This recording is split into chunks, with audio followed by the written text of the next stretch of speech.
नमस्कार, मी कीर्ती गायकवाड. स्वागत आहे आपलं आय न्यूज 28 मध्ये. चला तर मग जाणून घेऊयात महाराष्ट्रातल्या ताज्या घडामोडी. विट्यातील निवासी शाळेतील विद्यार्थ्यांच्या जीवाशी खेळणाऱ्या घटनेची सखोल चौकशी व्हावी. वैभव दादा पाटील. विट्यातील शासकीय मुलांच्या शाळेत काल विषबाधा होऊन 24 विद्यार्थी ग्रामीण रुग्णालयात शिक्षकांच्या मार्फत दाखल करण्यात आले होते. वैभव पाटील हे परगावी असल्याने या प्रकरणाची तीव्रता लक्षात घेऊन ते आज सकाळी थेट ग्रामीण रुग्णालयात विद्यार्थ्यांच्या भेटीस गेले. त्यावेळी त्यांनी संपूर्ण विद्यार्थ्यांशी चर्चा करून या वसतिगृहात दिल्या जाणाऱ्या जेवणाविषयी सविस्तर माहिती घेतली. त्यानंतर त्यांनी रुग्णालयातील वैद्यकीय अधिकाऱ्याकडून या विद्यार्थ्यांच्या प्रकृतीबाबत माहिती घेतली. नक्की कशामुळे विषबाधा झाली याविषयीही विचारपूस करताना त्यांनी जिल्हा शल्यचिकित्सक डॉक्टर विक्रमसिंह कदम, जिल्हा आरोग्य अधिकारी डॉक्टर विजयकुमार वाघ यांच्याशी थेट फोनवरून संपर्क करून शाळेतील पाण्याच्या तसेच इतर पदार्थांच्या तपासणीच्या अहवालाबाबत माहिती घेऊन पुढील कार्यवाहीबाबत विचारपूस केली.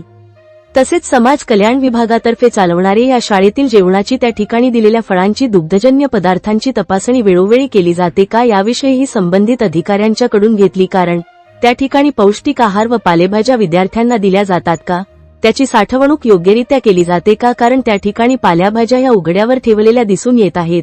मग यापूर्वी प्रशासनाने याकडे का दुर्लक्ष केले. काल मांसाहारी जेवण दिल्याने त्रास झाला असेल तर त्या मांसाबद्दल स्वच्छ व ताजे होते का याविषयी चौकशी केली. जे दूध व फळे दिली जातात ती योग्य प्रतीची आहेत का हे तपासले जाते का.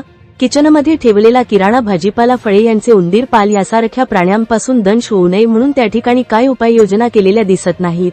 त्या ठिकाणी पिण्यास योग्य पाणी नाही. आरओ सिस्टीम किती दिवस झालं बंद आहे का, ती वेळीच दुरुस्त केली नाही. ज्या ठिकाणी पाण्याचा साठा केला जातो त्या टाक्या अस्वच्छ आहेत, त्या वेळेवर स्वच्छ केल्या जात नाहीत.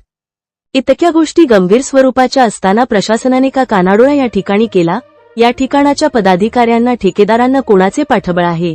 त्यामुळे हे गाफीलपणे राहत आहेत. शासन लाखो रुपये खर्च करत आहे तर तो योग्य झालाच पाहिजे. विद्यार्थ्यांची वैद्यकीय तपासणी त्या ठिकाणी किमान 15 दिवसातून, महिन्यातून केली जाते का. तसे काही कागदपत्रे, रेकॉर्ड आहे का. जे कर्मचारी अन्न बनवतात त्यांची वैद्यकीय तपासणी केली आहे का याविषयी संबंधित अधिकाऱ्यांशी चर्चा करून सक्त सूचना दिल्या. देव बलवंतर म्हणून कोणताही अनुचित प्रकार घडला नाही. ही मुले लहान आहेत. आहार व्यवस्थापन तिथे असलेल्या संबंधित पदाधिकाऱ्यांनी ठेवले पाहिजे. दूध, मांस, कलिंगड असे पदार्थ एकाच वेळी का दिली गेली. दैनंदिन आहाराचा चार्ट आहे का, असेल तर त्या चार्टप्रमाणे आजचा आहार तोच आहे का, हे कोण पाहणार. अशा विविध प्रश्नाने संबंधित अधिकाऱ्यांचे वाभाडे काढले. गोरगरिबांच्या मुलांच्या जीवाशी खेळणे चांगले नाही.